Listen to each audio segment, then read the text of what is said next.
Happy Wednesday, everybody. Today, we got an amazing show for you today. A lot is going on in the stock market. Literally too much for the show. I picked just the highlights to talk to you about. By the way, my name is Tom. If you don't know me, I used to be a financial analyst. Now I'm a full-time YouTuber with a little bit of a cold. You can hear my little sexy radio voice. I hope it's okay. Now, today's show, we're going to talk about Bitcoin.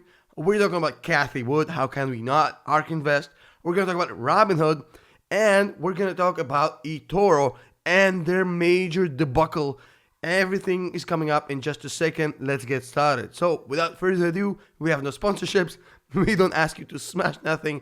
Just listen up. So first of all, Cathie Wood from ARK Invest. She has balls of steel. There's no other way to describe what she did. During that last dip, Cathie bought up 170 million worth of Tesla shares. But why would she not? That's such a no-brainer. I've been preaching for the last 3 days.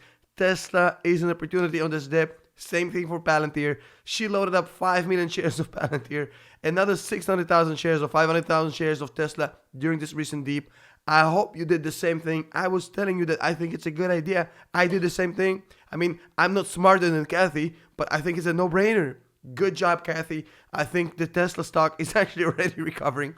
Last I've seen, it's back at 720 pre-market. I mean, the recovery rate of this stock is just insane. It's like the Mike Tyson of stocks. It gets punched in the face, comes right back at you. There's nothing you can do to Tesla.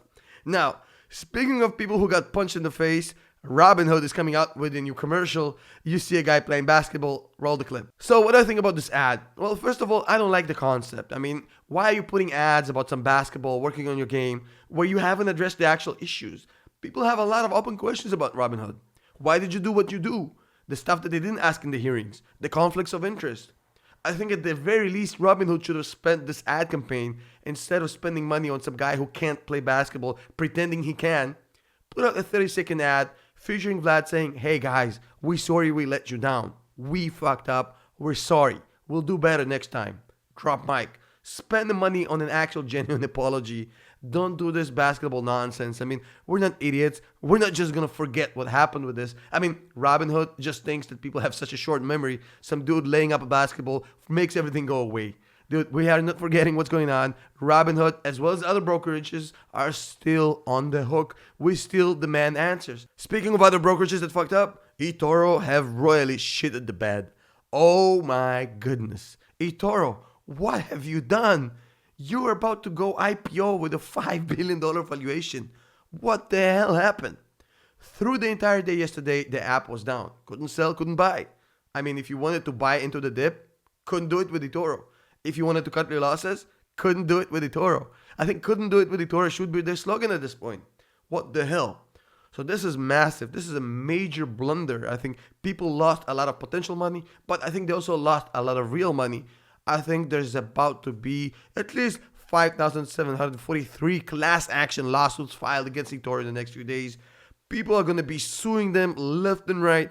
It's going to be a rain of lawsuits. I mean, this thing is going to be massive. Not to mention, I think this will definitely impact the IPO. Because what happened here is much worse than what happened with GameStop. This is massive.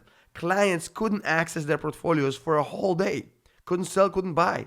Now, you couldn't sell out of a losing company. That's massive. That's real losses. That's not potential gains. So I expect a lot of lawsuits, a lot of questions, and we still haven't heard an apology from Etoro about this. Nothing. Just some sort of random disclaimer saying, well, we're having a malfunction, and then just nothing. Back to business. But hey, guess what? This is America, where you get sued literally for everything. Welcome to America. But Etoro is going to get sued up the wazoo. And I think their lawyers are kind of saying them, well, say nothing about this.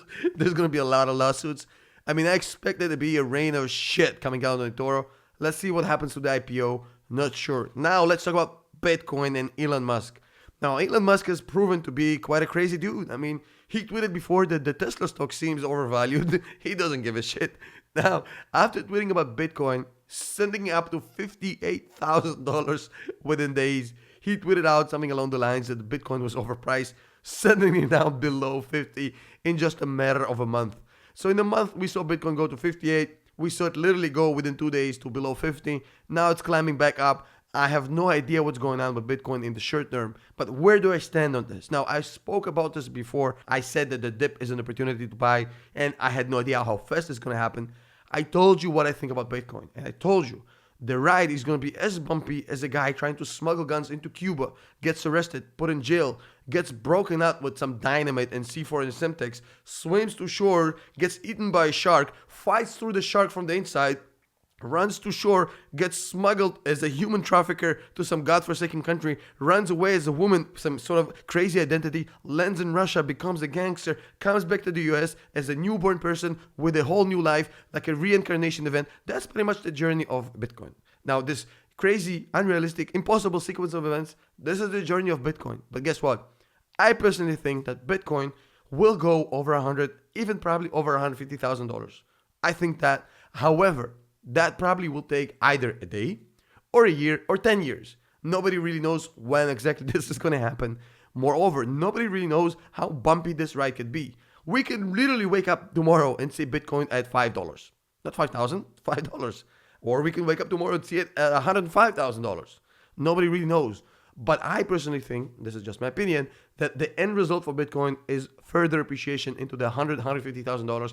But I have no idea how long it's going to take and what's the path going to look like. So here's the thing. If you're kind of quizzy and you get sick and you don't like bumpy rides, probably not a good investment for you. But if you're ready to buy some Bitcoin, forget about it. Let it cook for 5 years. Probably an interesting investment. I mean, I don't think it's going to replace currencies, but I think it's a really interesting investment. But hey, how crazy were the last 48 hours? The craziness went beyond pandemonium. People are overreacting. People are panicking. It's just insane how fast things are moving in this market versus even a year ago. Now, we had a lot of things that kind of led to what happened yesterday. I spoke about it. We had very high bond yields, which will close fast because as the prices will go up, once demand goes up, yields will go down. We had a lot of speculation about the Fed actually raising interest because of inflation, which the Fed actually came out and said, we're not going to do it. And we had a lot of activity with recovery stocks. The cruise liners, the hotels, the casinos, everything that suffered. And that also was exaggerating. We had parabolic rises in all these stocks. And I think that was not yet warranted. Nobody still knows how fast the recovery is going to happen. So you're going to have a correction in all of these. And if you've been watching my videos for the past 2 months, I've been preaching the same thing. I told you, I have about 30% of my money on the sidelines, losing money because I'm waiting for an event like we had yesterday and 2 days ago. I'm waiting for a fire sale. And once that happens, I'm going to use 2/3 of my 30% buying up good stocks I like PLTR and Tesla. And that is exactly what I did yesterday. And it seems right now Cathie did the same thing. Good for her, good for me. Of course, I didn't buy 170 million worth of shares. But hey, I'm still not Cathie. By the way, Cathie, shout out to you. Like you a lot. I'll see you guys in the next video.